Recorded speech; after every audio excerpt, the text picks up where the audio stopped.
Está tiempo con ustedes, que me pueden preguntar en el momento en que sea, a lo mejor algún concepto lo veremos más adelante, pero por lo general pues me gusta que haya interacción y para lo cual los invito a que vayan preguntando según se vayan presentando, ¿no? El tema es, en general, los sistemas de protección contra descargas atmosféricas. La norma en la cual yo tuve la oportunidad de participar, en la norma nacional, le cambió por características casi que internacionales, le cambió el nombre, más bien se definió el nombre en lugar de decir protección por medio de pararrayos, que sería lo que más entendemos, o se le puso el nombre de la norma sistema de protección contra tormentas eléctricas, que finalmente es lo mismo. Pero bueno, de alguna manera fue ese el motivo. Y hoy pues, vamos a tratar el sistema de protección contra descargas atmosféricas o contra tormentas eléctricas o por medio de pararrayos. Entonces, todos sabemos cómo se genera una descarga atmosférica. Pueden ser de diferentes maneras. Una que es a través de los vientos de las nubes, las temperaturas diferentes, la composición de las nubes, hace que algunas nubes se carguen con una cierta polaridad y otras diferente o polaridad opuesta, y debido a su frecuente incremento de carga se combinan y finalmente hay descargas de una nube a nube, de nube a tierra. En fin, a veces dicen que los rayos también suben, pues veremos en ese aspecto cuál es el fenómeno del rayo. Obviamente el rayo, esa descarga atmosférica, viene acompañada de, no digamos miles, podríamos ir hasta millones de voltios. Contra eso, quiere decir que no hay algún aislamiento que pueda detener la descarga eléctrica. Sin embargo, desafortunadamente, algunos desde el punto de vista comercial indican que cierto tipo de pararrayos son inhibidores de las descargas, cuestión que esto es cierto, es una falsa condición. Y bajo ese aspecto les han llamado pararrayos cebadores, o sea que están cebando, están inhibiendo el rayo. Y a veces un solo elemento no puede inhibir una nube que tiene podríamos decir hasta kilómetros, formado por kilómetros de área, y un solo elemento no lo puede inhibir. No puede generar, en teoría, ciertas cargas opuestas a la nube para que finalmente lo inhiba. Entonces, pues esto no hay que dejarse llevar por la comercialización. En este caso, pues voy a tratar de dejar claro algunos conceptos que son los que de alguna manera nos interesan. Un pararrayo, ¿qué es un pararrayo? Simplemente es un elemento metálico que puede estar en cualquier altura. Por lo general lo ponemos en el techo de un edificio. ¿Por qué? Porque es el que está más cercano a una nube. Pero, sin embargo, puede caer un rayo en el mar, puede caer un rayo en el campo, en un árbol, donde no necesariamente, vamos a decir, son muy altos. Entonces, hay que tener en mente que cualquier objeto metálico es un pararrayo. De tal manera que la antena de televisión es un pararrayo, un tanque de gas es un pararrayo, una antena parabólica es un pararrayo, en fin, una hasta bandera es un pararrayo. ¿Por qué? Porque es un objeto metálico al cual se induce una carga de polaridad opuesta a la luz. Asimismo, entonces, ¿qué es un pararrayo? Pues es un elemento que lo ponemos y que levanta la manita y dice, hey, aquí cae, porque es la parte más alta, lo capta y con un conductor adecuado lo lleva a tierra. Y en esa tierra debe existir elementos suficientes para poder drenar esa energía. ¿Y cómo lo va a drenar? A través de los electrodos de tierra. ¿Y qué es un electrodo de tierra? Cualquier objeto metálico enterrado. Llámese varilla, reguilete, placa, conductor, refrigerador, tonel, bicicleta, cualquier objeto. Un radiador puede funcionar si no más tiene el problema el punto de contacto. Si el punto de contacto no es adecuado, con el tiempo va a haber una sulfatación, corrosión, y si no va a haber un incremento de resistencia de contacto. Como consecuencia, ya no podrá drenar correctamente. Si no drena correctamente, busca otros elementos que le faciliten el irse a tierra. Entonces, en esa, vamos a decir, trayectoria, es cuando encuentra y salta el arco hacia otros objetos que finalmente deben de estar puestos a tierra. Recordando que de acuerdo con la norma de instalaciones eléctricas y la norma 022 de la Secretaría de Trabajo y Previsión Social, indican que la resistencia máxima de un sistema de pararrayos debe ser igual a 10 ohms. Y eso lo vamos a medir con un telurómetro. Hay que quitarnos de la mente el terrómetro, no hay que hacer, vamos a decir, dejar a un lado los apodos, ¿no? Entonces se llama telurómetro, y en el catálogo, en el instructivo dice telurómetro, que fue diseñado básicamente para los geólogos. Entonces, o medidor de resistencia de tierra. Puede haber de 3 puntas, 4 puntos, en fin. Bueno, entonces, ¿qué es lo que estamos diciendo? Aquí vamos a tratar, de alguna manera, las deficiencias que existen en los sistemas de protección contra descargas atmosféricas. No sé si alguien puede ayudar a que se vea un poco más grandes las letras, por favor. Ya apenas las veo y menos sucede, ¿no? Entonces, en México, hasta el 2005 fue que terminamos de elaborar la norma de pararrayos, y como consecuencia, porque anteriormente no existía, si en la actualidad hay un desorden y una comercialización de los sistemas de protección contra descargas, anteriormente estaba peor. Entonces, encontramos en la actualidad diferentes marcas y tipos, que podríamos decir que la mayoría no cumple con lo que dice, porque son pura teoría. ¿Cómo puedo yo determinar si un pararrayo lo que dice es correcto? Es muy sencillo, nada más muéstreme su certificado de pruebas. Y entonces algunas marcas determinan su certificado de pruebas por ellos mismos, le ponen un sello, un listón y todo, y dice avalado de acuerdo con la norma. Sí, nada más que ese aval debe estar apoyado con una entidad, particularmente como aquí la tenemos en México, entidad mexicana de acreditación. ¿Qué quiere decir eso? Pues que debe estar avalado, porque si aquí, por mencionar algo, me ponen que está avalado, como hay una marca que pone que está avalado por el Politécnico donde yo estudié, y algunos de ustedes también, y si es el Politécnico, pues estrictamente pues, está muy bien, ¿no? Ya pasó, ¿no? Es que el Politécnico no está acreditado para hacer este tipo de pruebas. Para hacer este tipo de pruebas son pruebas muy especiales que solamente algunos laboratorios a nivel internacional, yo creo que no hay ni 10 laboratorios, quizás sean muchos, los que pueden hacer este tipo de pruebas. Comisión Federal, que yo sepa hasta ahorita, tiene la capacidad, pero no ha hecho una sola prueba. ¿Por qué no ha hecho una sola prueba? Porque son caras. ¿Por qué son caras? Porque también no las solicitan, ¿no? Entonces las venden como si fueran elementos chinos, etc. Entonces, me enseñas un dictamen, dime dónde está avalado, con quién lo va a pagar y no con tu propia empresa, ¿no? Bueno, entonces, un poquito más arriba para ir haciendo un resumen. Ese es un escrito que después se lo podemos leer. Y bueno, aquí, de acuerdo con esto, pues nos tocó participar en las normas y nos basamos en la norma IEC, las que aquí se indican, en FPA, etcétera. Hicimos de alguna manera una combinación y sacamos lo mejor de ello. ¿Por qué razón? La realidad es que en México no hacemos investigación. Entonces, como no hacemos investigación, como la propia norma de instalaciones, ¿qué hacemos? Un colapso. Tomamos, recortamos, pegamos, hacemos y ya la sacamos y que la critiquen y después la vamos a ir actualizando y modificando. Entonces, con eso, vamos a empezar arriba. Con eso, decíamos, tenemos ya una norma, en principio, que antes no había nada. Un sistema de protección, básicamente, está definido por unos pararrayos. ¿Qué es un pararrayo? Veremos más adelante. Un objeto mecánico.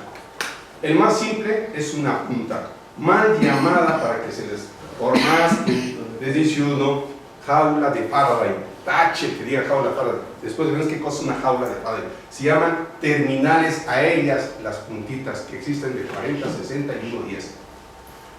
Entonces cualquier objeto simplemente es la captación por inducción de la descarga y la mandamos a tierra. Más arriba, por favor. Tenemos después conductores de bajada. Conductores de bajada son los conductores. Gracias, sí. Conductores de bajada son los conductores que llevan la energía hacia el suelo, hacia la tierra. Y aquí nos encontramos, vamos a ver, con varios defectos. Algunos fabricantes, que lo veremos más adelante, ponen el conductor de bajada con un conductor de 600 volts de un cero. Y yo les he preguntado, ¿por qué pones eso? ¿Por qué no lo dejas sin aislamiento? Es para que tenga mayor protección. Entonces, mayor protección, y eso viene con millones de volts o miles de volts. Si alguien lo toca, lo va a perforar tranquilamente. Si fuera tan bueno, pues lo tendríamos en las calles ahí con un aislamiento para la línea de 23.000 volts, con un aislamiento de 600, ¿no? Entonces, para darnos una idea de cuál es el voltaje de las descargas, es difícil, no tenemos un medidor que se determine en forma indirecta. Pero simplemente hago esta analogía. Si así aunque no es exactamente real, decimos que por cada centímetro de aislamiento a través del aire, podríamos tener 1000 volts. ¿Cuántos centímetros tendremos hasta una nube? Pues ¿a qué altura está la nube? Si volamos aquí a nivel nacional a 3000 pies, 3 kilómetros, multipliquen 3 kilómetros por un centímetro, ¿cuántos centímetros? Y multiplíquenlo por 1000, vamos a ver que tenemos una millonada de volts. ¿Cuántos amperes? Ahí depende de los amperes, va a ser dependiendo de la zona, si es arbolada, si no es arbolada, depende de la zona. Aquí en México, donde más caen rayos es en el Estado de México y en el Estado de Guerrero. ¿Cuántos rayos caen por kilómetro cuadrado?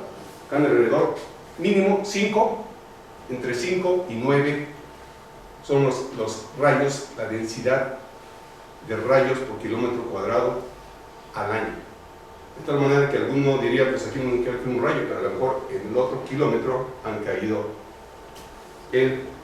la parte correspondiente. Se hace un promedio y se determina por zonas. Eso lo hizo a través del Instituto de Investigaciones Eléctricas, junto con la Comisión Federal de Electricidad, instalaron detectores a nivel nacional y determinaron los niveles isocerámicos. ¿Qué es un nivel isocerámico? La cantidad de rayos por kilómetro cuadrado al año.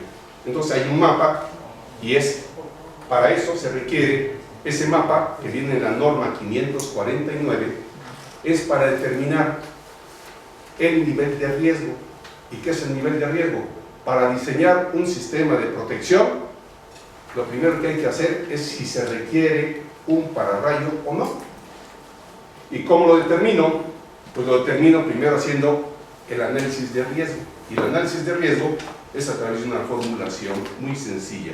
Sin embargo, para el tiempo que tenemos es tan corto que no podemos meternos con todos los detalles de la norma.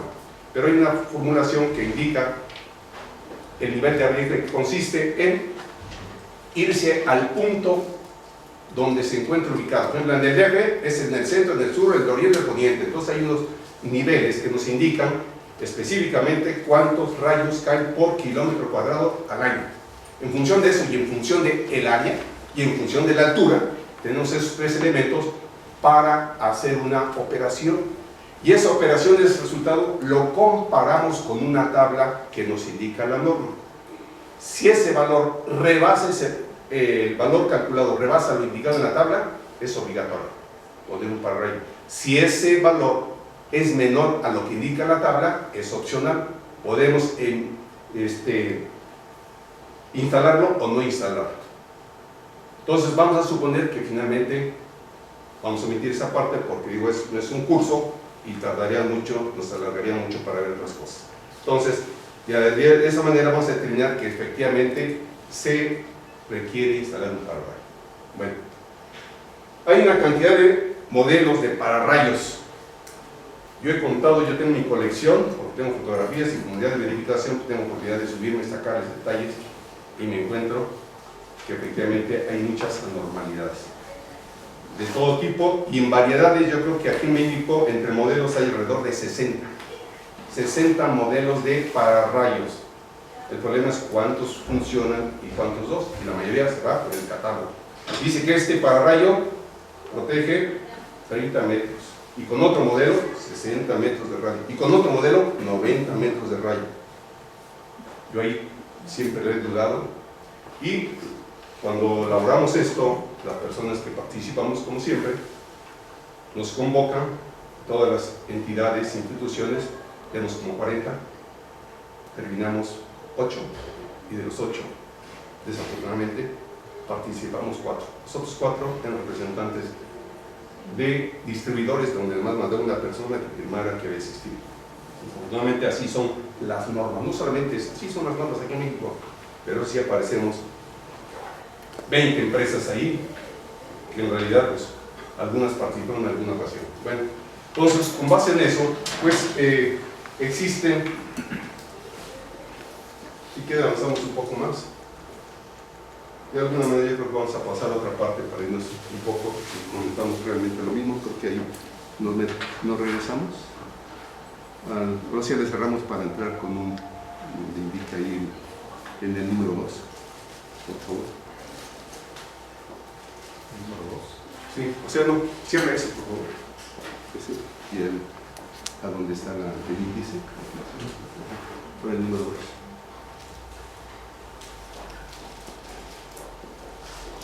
Me voy a ir un poco al revés, me voy a ir con las deficiencias y después vamos a ver cómo se debe de diseñar un sistema de pararrayos. Entonces, deficiencias frecuentes en los sistemas de pararrayos. ¿Y qué es lo que yo he encontrado aquí? Entonces,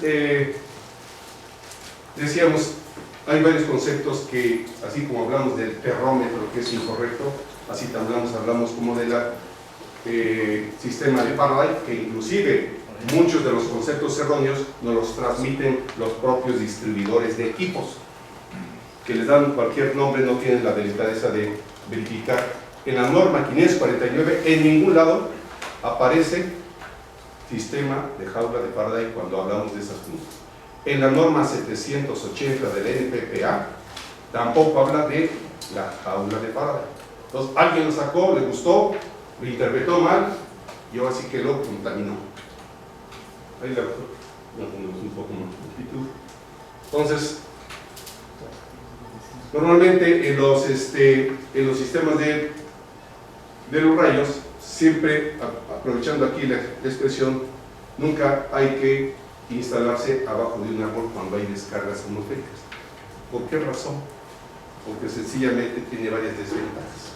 En principio tiene miles de puntas, las puntas atraen a los rayos, pero en elementos conductores, bueno, pues el árbol es un elemento conductor por la savia que tiene, y además está bien puesto a tierra, o sea, y bajo esa situación, cuando cae un rayo, pues entonces tenemos el problema de que puede generar consecuencias a través del terreno, como sucede con los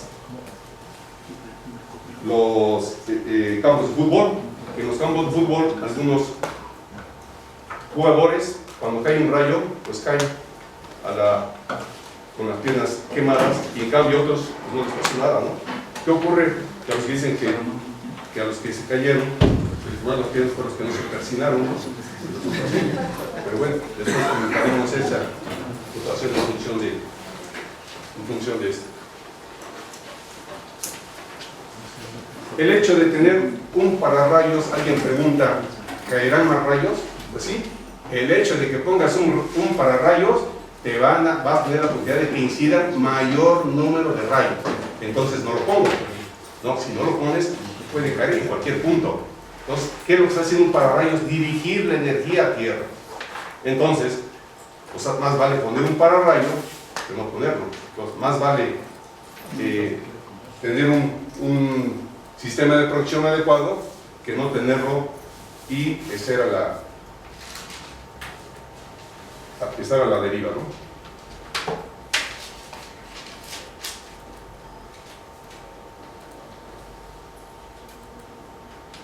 Bueno, por eso.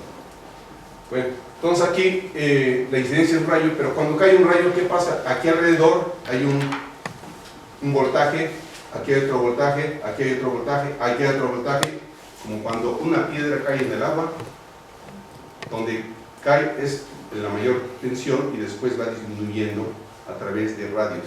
De tal manera que si una persona en esos radios concéntricos lo toma con un pie y un paso, o el jugador que cuando cae el rayo en un estadio, lo cae entre dos piernas diferentes, ¿qué ocurre? Pues que hay diferencia de voltajes, y si hay diferencia de voltaje, circulación de corriente, y es los que caen con las piernas quemadas.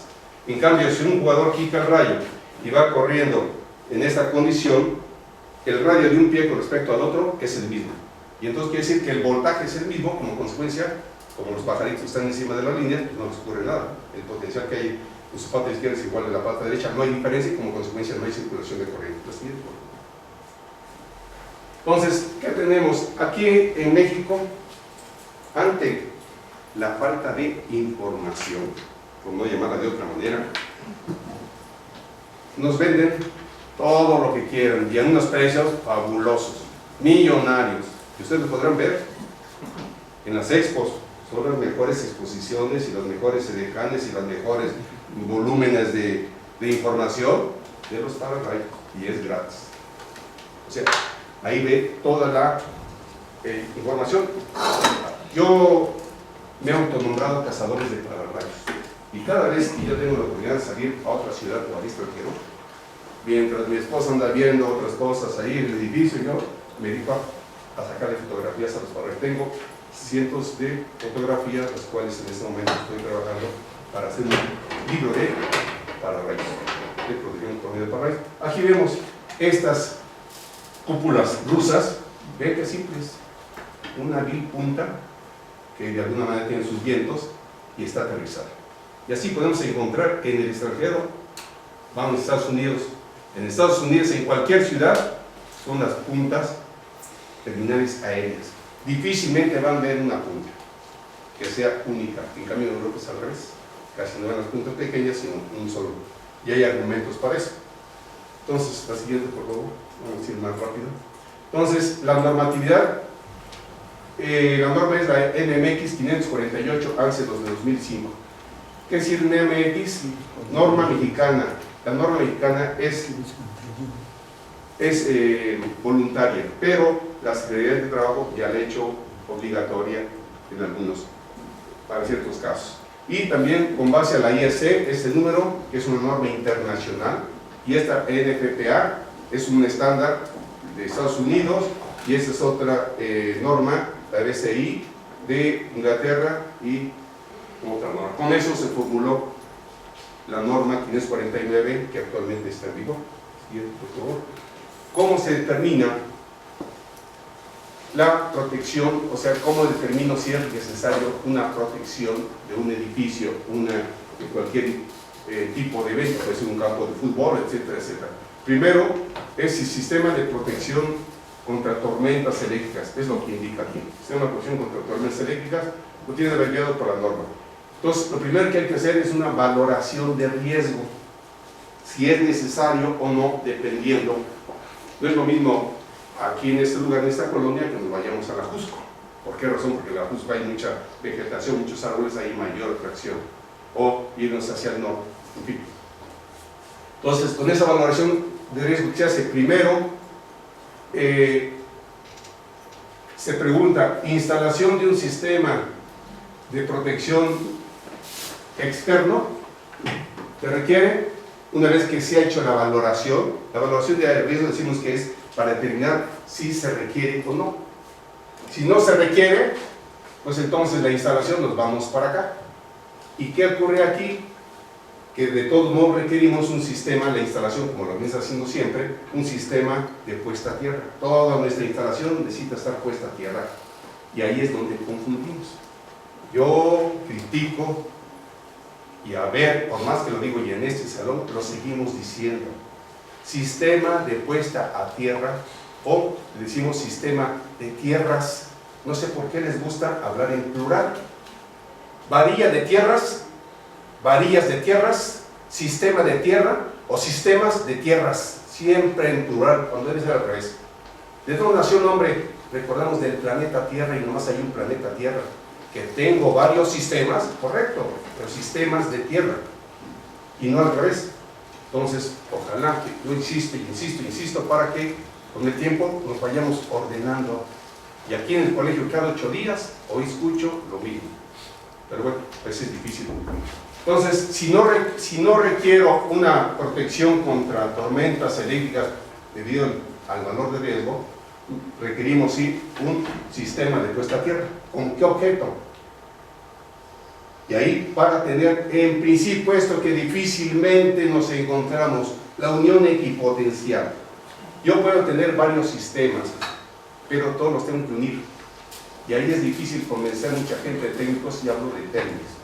Telmes quiere que su sistema de tierra sea independiente al sistema del pararrayo. Porque si cae un rayo, me va a quemar el sistema del SAI. Porque es al revés. Si no interconectas el pararrayos con la subestación, con accesos, con el SAI, con protección, vas a tener problemas.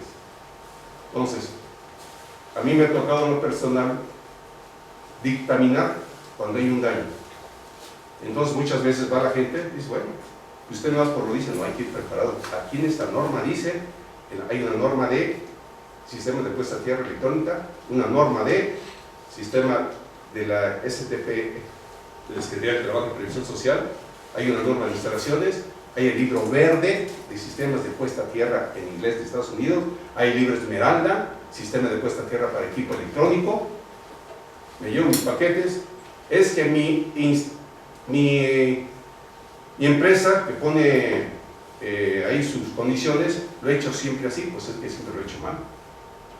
Entonces, a veces es difícil convencer y solamente con elementos normativos, algunas son recomendaciones. Entonces hay elementos normativos que nos dicen los valores de la resistencia a tierra, pero en la norma de pararrayos dice que todos se deben interconectar. Si yo le enseño esta norma, le enseño todas las normas, le digo, ahora usted, enséñeme dónde dice legalmente, normativamente, aquí en el extranjero, que deben estar independientes. La causa de que se dañen los equipos son que sean independientes. Yo puedo poner todos los sistemas, nomás que los tienes que unir. Al menos que estemos que unir todos, como cuando va en el elevador el papá con el niño, siempre guardan la misma distancia, pero que no esté abajo el papá y el niño se suma un tumbling. Esas diferencias, esas variaciones hacen precisamente los efectos. Bueno, otro, ¿qué pasa si, oiga, dice que se quemó mi instalación, tengo un pararrayo? Pues precisamente, si lo tienen así de simple, con un pararrayo, ¿qué es lo que debes de tener? Un complemento, que apenas aquí lo estamos acostumbrando. ¿Qué complemento? Un supresor de picos. El hecho de tener un pararrayo lo manda a tierra, pero hay una inducción, y esa inducción se induce en todos los elementos eléctricos y hace que el voltaje se incremente. ¿Y qué hace un supresor? Es un apartarrayos, conocido como apartarrayos, supresor de sobretensiones, supresor de picos, le llaman MOV, le llaman varistor, tiene diferentes nombres, pero finalmente es lo mismo, son apartarrayos de baja tensión. El pararrayos no lo para, es para el rayo. El apartarrayo aparta la sobretensión de la instalación eléctrica. A veces confunden hasta el término de pararrayos con apartarrayos. Bueno, todos tienen de alguna manera una capacidad de drenar, y esa capacidad puede estar en kiloamperes o puede estar en joules, que es la energía calórica. Si nosotros vamos a una tienda de las que hay aquí, modernas, vamos a encontrar que un multicontactos es el mismo, nomás lo único que cambia, si damos la vuelta, es la capacidad del supresor, y eso incrementa el costo. Entonces a veces vemos que posiblemente se equivocaron en el precio, aunque lo vemos idénticos, y es la capacidad para drenar a tierra la descarga atmosférica o la sobretensión, mejor dicho. Bueno, entonces debemos de tener equipotencial, aunque no requerimos pararrayos. Después, la puesta a tierra en un punto de conexión y dispositivos de protección contra sobretensión. Eso es lo que nos va a dar una protección. Pero si del riesgo me indica que sí si requiere el pararrayo, pues entonces voy a tener la posibilidad de poner terminales aéreas dependiendo del tipo, ubicación y altura. O sea, dependiendo del tipo de ubicación, conductores de bajada. Y aquí los conductores de bajada nos indican que mínimo deben ser 2 conductores de bajada. ¿Por qué 2? Por confiabilidad. Y el hecho de poner 2 va a hacer que la energía se pueda disminuir al tener 2 caminos. De tal manera que, vamos a ver más adelante, que mínimo 2, pero pueden ser varios. Finalmente, con esto, tenemos un sistema de protección contra tormentas eléctricas y coordinado con un sistema interno de protección contra sobretensiones. Entonces, el hecho de tener un pararrayos nos obliga a tener supresores, porque nos va a inducir un sobrevoltaje que nos va a dañar a los equipos. La siguiente. Actualmente está muy de moda poner un pararrayo único, que como decía, va a proteger, dependiendo del modelo, esta radio, A radio o un radio mayor. Y para eso, pues tenemos aquí que cuando viene una descarga negativa, aquí por inducción hay una descarga de polaridad opuesta o invertida. Esta energía va a venir aquí hasta finalmente drenarse a través de los elementos en los electrodos de puesta a tierra. En este punto no es necesario, pero es recomendable poner un contador de descargas, de tal manera que ese contador nos puede indicar si realmente el elemento ha actuado protegiendo o simplemente está en ceros y dice es muy bueno porque nunca había caído una descarga atmosférica. Entonces, es la única manera de saber si este elemento está realmente protegiendo la instalación. En algunos casos también ponen un desconectador de pruebas, ¿no? Bueno, ese pone un desconectador con objeto nada más de medir el valor de la resistencia de tierra. Ese es el único objeto y normalmente se pone a una distancia de, pues no sé, 2-3 metros donde alguien no lo pueda desconectar. Y normalmente este conductor debe ser un de cobre desnudo o aluminio. Pero algunos lo ponen con forro de baja tensión, pues ya lo molaron. Porque la energía calorífica que disipa puede hacer que, debido a que se le impide el aislamiento, hace que el cobre sufra una temperatura y se vaya deteriorando con el tiempo, y ante una descarga menor, pues puede fundirse. Entonces, eso debe de ser, normalmente lo llegan a poner con tubería de PVC, ¿de acuerdo?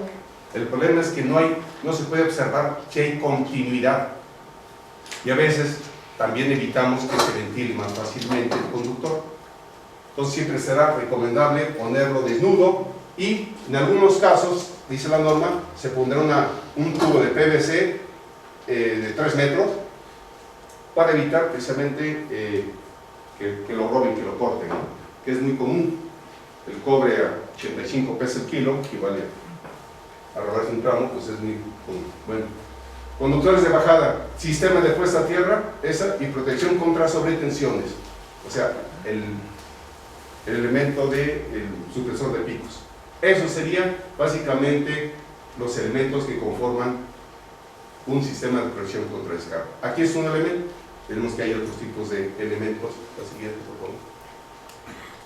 Arreglo sistemas de protección, sistema de terminales aéreas, mal llamado jaula de Faraday, sistema de un solo elemento, que sería el que acabamos de ver, este de varios terminales, y este de un solo elemento, un solo elemento se conoce como, puede ser independientemente de la marca, puede ser sistema Franklin. ¿Por qué sistema Franklin? Porque el sistema, como recordarán, fue a Benjamin Franklin que le dio un papalote, un solo elemento, y que le vino la descarga. Y ahí es el nombre de que, al ser de un solo elemento, es tipo Franklin. Y el otro, pues le llaman de Faraday sin ser de Faraday.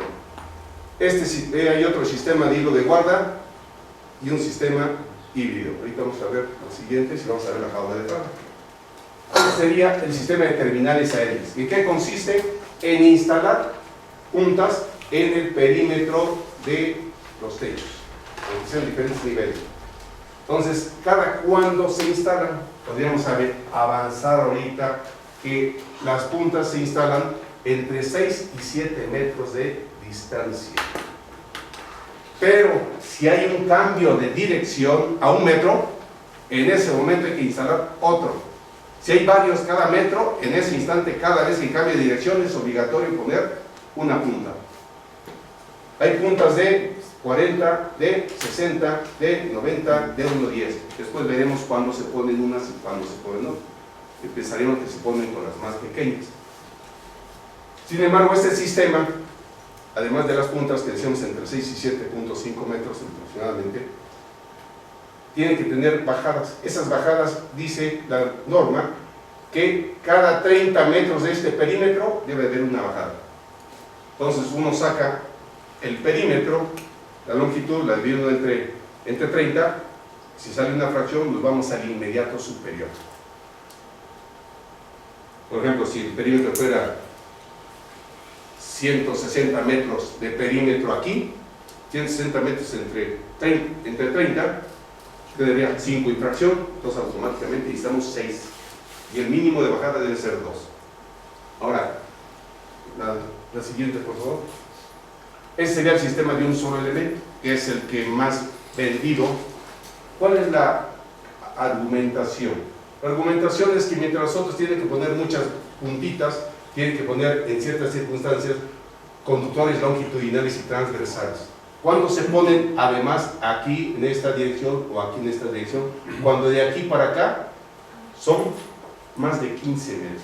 Si son más de 15 metros, adicional al perímetro, habrá que instalar otros conductores también en esa condición. Entonces hay diferentes variantes, si es a techo de 2 aguas, en fin, ¿no? Pero eso es más o menos para que una idea. Entonces, dice, este es mejor, nomás tiene que instalar un solo elemento. Y de aquí, nomás una bajada, ¿no? La norma dice que mínimo 2 en cualquier tipo de elemento, aunque estos no están considerados. Bueno, el chiste, decíamos, lo dudoso es que tanto protege esto. Las descargas atmosféricas dependen, decíamos, temperatura, vientos, etc. Pero dependen de las condiciones climatológicas. Pero dependen de la distancia. Y obviamente, entre más cargada esté la nube, la distancia en que rompe el aire es mayor o menor, ¿no? Pues cuando está más cargada, las distancias lo pueden descargar a una distancia mayor. Cuando está menos cargada, la nube necesita bajarse demasiado el objeto para venir a descarga. Es como, no es lo mismo que yo señale una línea de 23 con el dedo a una cierta distancia de 70 centímetros, a que yo le haga una línea de 400 kb, porque entonces me saca el arco eléctrico. ¿Por qué? La rigidez dieléctrica. Entonces, ¿qué ocurre? Yo soy una carga, todo lo que toque lo descargo, ¿no? Lo que no toque está protegido. Ahorita veremos esa parte. Entonces, la siguiente, por favor. Este sistema de hilo de guarda es un sistema de hilo de guarda. Este sistema es una jaula de Faraday. Eso sí viene en la, ahorita recuerdo la norma, jaula de Faraday. Esto es una jaula de Faraday. Miento, perdón, estoy ahorita. La jaula de Faraday, me adelanté, me confundí. La jaula de Faraday consiste en hacer esto mismo, este es sistema de hilo de guarda. En que yo quiero proteger un objeto, tengo que poner eso mismo sin tocar el objeto. Esa es una jaula de Faraday. O sea, en este caso, estos postes están parte de la estructura. Esto es un sistema de hilo de guarda, como lo que vemos en la línea de transmisión. Y la jaula de Faraday es que no toque el objeto. Es un tendedero sin tocar. Siguiente. Sistema tipo híbrido. ¿Por qué? Porque tiene aquí hilo de guarda y además tiene la punta. La punta para rayos, no sé si alguien tiene idea cuánto cuesta un sistema de un solo elemento. ¿Alguien ha instalado? Bueno, pues es en dólares en principio, y si es mexicano, pues es en pesos, pero el mínimo cuesta entre 40 y 65 mil pesos a precios del año pasado. Ahorita debe estar un poco más alto, 80 mil. La puro elemento, más aparte el mástil, más aparte el vientos, más aparte el cable, el sistema de puesta a tierra, en promedio podemos decir que andarían alrededor de 200,000 pesos un solo elemento. A lo mejor en el otro sistema sería algo similar. Habría que hacer la comparación. El problema es que en el otro, los que hacen de un solo elemento aceptan que el mejor sistema más confiable es el de las terminales aéreas. O sea, está aceptado tanto que existe a nivel mundial un congreso donde se reúnen todos los fabricantes y normativos en la norma internacional y estos tipos de pararrayos de un solo elemento son básicamente franceses y españoles. Sin embargo, como no han podido de alguna manera generar como en el otro caso, una norma internacional, pues la situación es que hicieron su propia norma. Esta norma pasa, la norma francesa, esta pasa con la norma española, etcétera, etcétera. Y son los que más han hecho variantes en los elementos. Si ustedes ven, o es francesa o es alemana. Digo, perdón, o es español. Bueno, ¿qué hacía Luz y Fuerza? Luz y Fuerza me tenía en sus subestaciones como Kiko Misión un pararrayo. No le invertía mucho. ¿Qué hacía? Un tubo cortado en diagonal, el cual es una punta. Eso es un pararrayo. Nunca hubo problema, pero ahora nos venden algo muy sofisticado que tiene ciertas características. La siguiente. Entonces teníamos aquí modelos de pararrayos. Aquí tenemos la punta, 40 centímetros, punta aguda, porque en las puntas es donde se induce con mayor intensidad las cargas de polaridad opuesta a la luz. Tenemos un cable, una base y un cable que va en el perímetro. Aquí lo vemos, puede ser a través de una cintilla o puede ser a través de un cable. Se recomienda que esta distancia entre la orilla y este punto, máximo 60 centímetros. Entre más cercano a la orilla siempre será mejor. ¿Por qué razón? Porque el efecto de la inducción de las descargas son precisamente en las orillas de los objetos. En este caso, pues es la recomendación. Algunos otros lo ponen como aquí por dentro, pues bueno, de alguna manera aquí están nada más sobresalen las terminales ahí. La siguiente.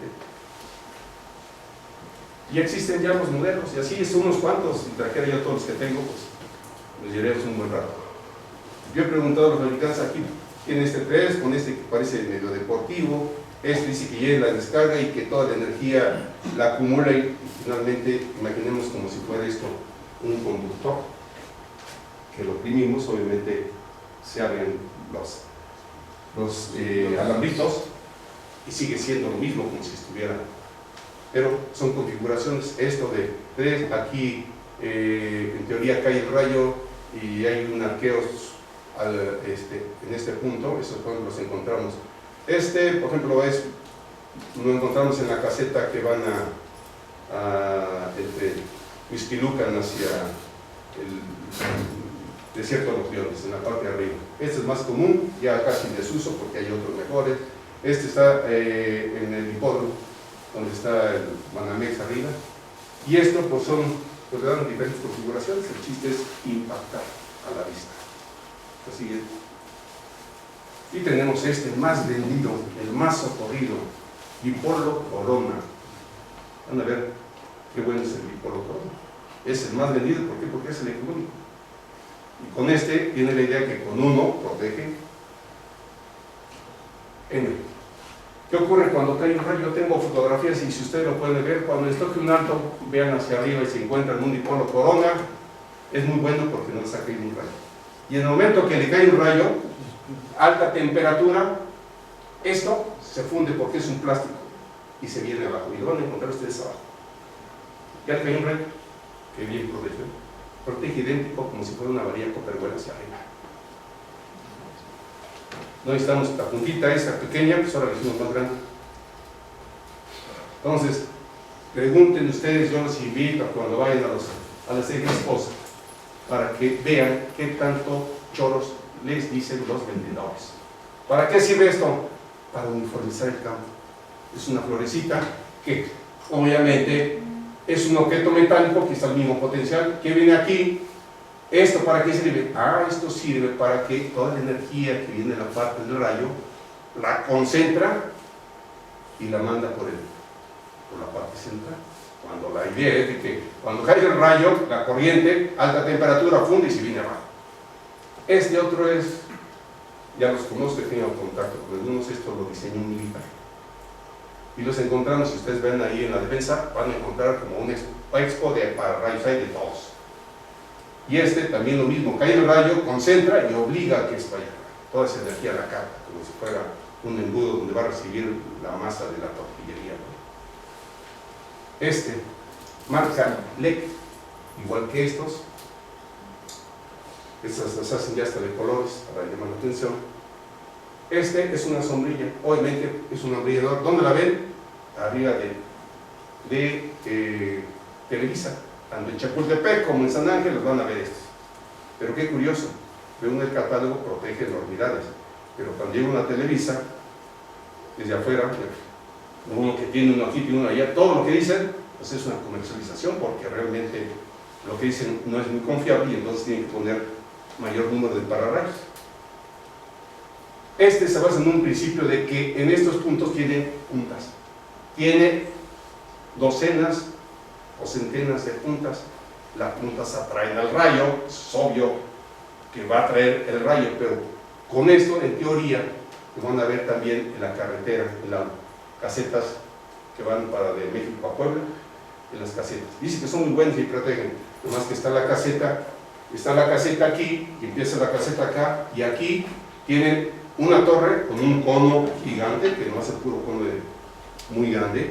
Antes y después tienen dos, y del otro lado tienen tres, y después adicionalmente tienen los parrayos. Y bueno, demasiada inversión en teoría para eso. Entonces, cuando es un observador, empieza a ver todas las controversias y toda la comercialización que se hace por falta de información. Estos miles de puntas, es obvio, capta en cualquier condición. ¿Por qué en cualquier condición, en cualquier dirección? Porque el rayo no cae siempre vertical. El rayo puede caer inclinado. ¿Y por qué inclinado? Por los vientos. Van a ver, ustedes se meten nada más a internet y ven rayos, les pasan cantidad de imágenes. Entonces el rayo puede ir cayendo, y cuando va cayendo le llaman líder descendente. Y en ese momento hay objetos metálicos que al sentir la inducción del campo magnético de la carga de la nube, entonces empiezan a inducirse cargas de polaridad opuesta. Pero empieza esta y esta y esta, le llaman líder ascendente. Entonces hay uno de ellos que gana, le gana porque indujo mejor, porque está mejor puesto a tierra, y entonces ¿qué ocurre? Hay el encuentro. Entonces el rayo sube, y digamos una descarga sube contra la descarga baja. Una vez que se encuentran, todo se viene hacia abajo. Entonces siempre habrá un rayo ascendente y un líder ascendente y un líder descendente. Hay la unión, viene la descarga. ¿De cuántos valores? Pues hay. Aquí en México es difícil porque no se pueden medir, sino de forma indirecta se determina.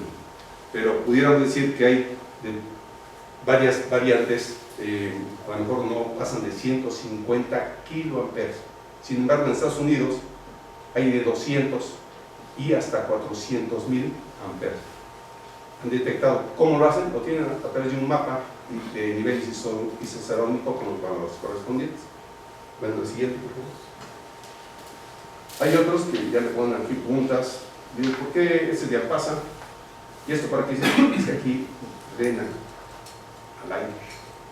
Estos es un elemento que en la parte de abajo tiene un piezoeléctrico, de tal manera que cuando esto se mueve con el viento, por aquí salen carguitas en un agujerito, y al principio indicaban que neutralizaban las cargas de la superficie.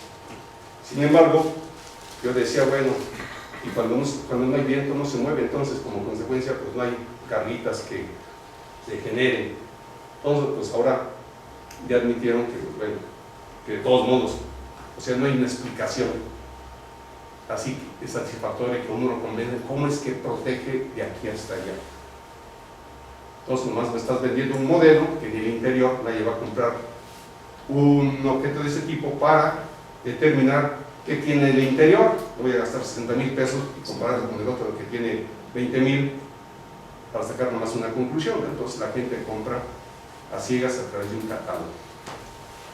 Esto es de Erico, es de un tema que digo, es de Australia, y este protege al revés, mientras estos protegen con una especie de paraguas, este al revés protege en forma invertida, una especie de copa. Aquí tenemos diferentes, este parece de Don Quijote, ¿verdad? Ese me llama la atención porque esto que ven aquí, celdas solares. Yo digo, caray, cuando cae un rayo, ¿qué esta celda solar todavía funciona? Es que esa celda solar es, como que dice, el elemento que inicia la generación de carga hacia arriba. Entonces, le envuelven a uno y bueno, uno lo cuestiona, pues todo lo que dicen pues es cierto. Este otro, similar, puntas hacia abajo, puntas hacia arriba, aquí cae la descarga, aquí hay una diferencia, entonces arquea, se ve aquí hay unos elementos que de alguna manera controlan supuestamente y lo mandan a siguiente. Y así podemos encontrarnos, aquí ya se le cayó una, este es otro tipo, es otro tipo, es otro tipo. Esto es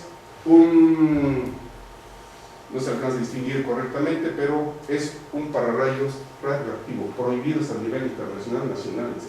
Fueron instalados, todavía hay algunos en Tlatelolco. Todavía Tlatelolco se instaló a través de las empresas que hicieron todo ese tipo de instalación. No digo los nombres, pero bueno. De alguna manera, son radioactivos, tienen formado por algunos elementos radioactivos que están prohibidos y que son cancerígenos. Entonces, estos están obviamente en desuso. Este es otro tipo, doble dona, es doble dona. Este es precisamente igual que ese, es el radioactivo. Es una charolita simplemente identificada los elementos radioactivos. La siguiente, por favor. Entonces, aquí hay otro, voy a hacer una variante con estos picos hacia abajo. Esto es una especie de cepillo con que lavan las mamilas de los bebés, pues bueno, tiene multipunta, pues es un pararrayo. Un compañero aquí, de modo pararrayo azteca, sí lo puso muy mexicano el nombre, el siguiente por favor. Y así tenemos, este es un variante, ustedes pueden meter en internet, y todos les dicen lo mismo. Todo de un solo elemento, es una cúpula que puede proteger. La siguiente. Y aquí hay esta con la gordita, ¿verdad? Es japonés, chino, oriental. Y este es un edificio polaco que su pararrayos pues es un elemento metálico y lo indicó de esa manera, ¿no? Lo pone a tierra y ahí está. La siguiente. Aquí también, pues, a mí para lo mejor es el gatito, ¿no? Nos indica si llueve, es que está mojado. Si está caliente, es que hace calor. Si está frío, es que hace frío. Entonces está magnífico, ¿no? Y aquí pues otros que se incrustaron ahí en los elementos. Tiene que el modelo para rayos hay que poner mejor para que no haya una descarga, pues puesto a tierra y así podemos ir tranquilamente, ¿no? Así. Cables, conductores de bajada. Conductores de bajada, decíamos, hay mucha gente y unos fabricantes que ponen con todo y forro un cable de un 0 de 600 volts con todo forro. Incorrecto. ¿Qué es lo correcto? Este cable que está, aquí lo tenemos, de cobre aluminio. ¿Qué cosas son? Pares de hilos de cobre, pares de hilos prensados, y por qué no compactos como el de energía eléctrica, para que exista ventilación interna y externa, para que tenga mayor disipación de energía calorífica. Si ponemos un cable desnudo con todo compacto, ¿qué es lo que va a pasar? Pues sencillamente, al estar compacto, va a tener menos posibilidad de ventilarse, bueno, en la parte exterior. Entonces, esto, dependiendo de la altura, hay un calibre, puede ser de aluminio, puede ser de cobre, o puede ser una cintilla. Esta es una fotografía de de Italia, allá por la Capilla Sixtina, una de las que la tomé, aquí no se alcanza a ver ya. Esta es la cintilla, esta que vemos aquí. Allá en Europa utilizan más la cintilla que los cabos. Este es un conductor marca Helico, que es a través de un material aislante, después un material metálico, otros materiales semiconductores, hasta finalmente tener este calibre de conductor, que de acuerdo con ellos este es el adecuado también como otra alternativa. La siguiente. Ingeniero, desde el punto de vista de instalación aquí en esta parte, ¿Cuál? aquí en esta parte Aquí es está. correcto, Sí. aún siendo cintilla estas dobleces. Sí, mientras no se afecte, está prohibido hacer ángulos de menores de 90. Sin embargo, los de 90, pues también hay que evitarlos, ¿no? Cuando hay curva, pues es lo que hay que hacer siempre. Cambio de dirección debe ser con curvas, para evitar concentración de temperatura al paso de la corriente. La siguiente. También se puede utilizar el cable acero cobre. Así es. Cualquier con menos capacidad de conducción, también existe el material. Y ahora es creo que están usando más porque se roban el cable. Así es, en la actualidad poner aluminio que no paga nada, o poner cable de acero. Así es. Los sistemas de puesta a tierra de las torres de transmisión de Comisión Federal son con cable de acero. Precisamente llaman con antenas. O sea, de la pata ponen en forma radial cables de diferente longitud para de alguna manera tener mayor contacto en el terreno y entonces obtener la resistencia de tierra adecuada. Hay otros elementos tipo de electrodos, que ya no es la varilla son estas, ¿no? Pero vean aquí los errores, ponen dos varillas juntas. Para que una varilla reduzca el valor, entre mayor sea la distancia de separación entre las dos, siempre será mejor. La norma estrictamente dice que hay que poner, si tiene una varilla de 3 metros, la otra tiene que estar a 6 metros, 2 veces su longitud, pero por lo menos, a lo mejor no encontramos el valor adecuado, pero lo más práctico que sí, es poner a 3 metros una de otra. Con eso vamos a reducir un valor.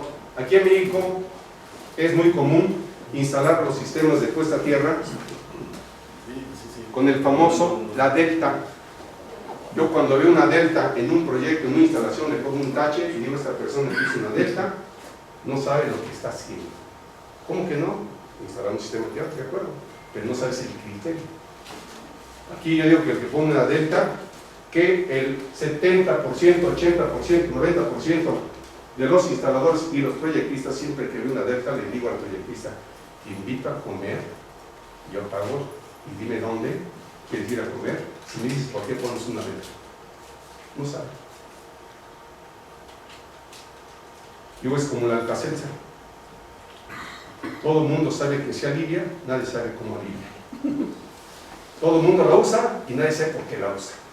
Y le inventan que ahorra energía, que ahorra que las armónicas las reduce y que concentra todo el campo, etcétera, etcétera. Sencillamente una delta es cuando no hay espacio, cuando después de hacer un cálculo,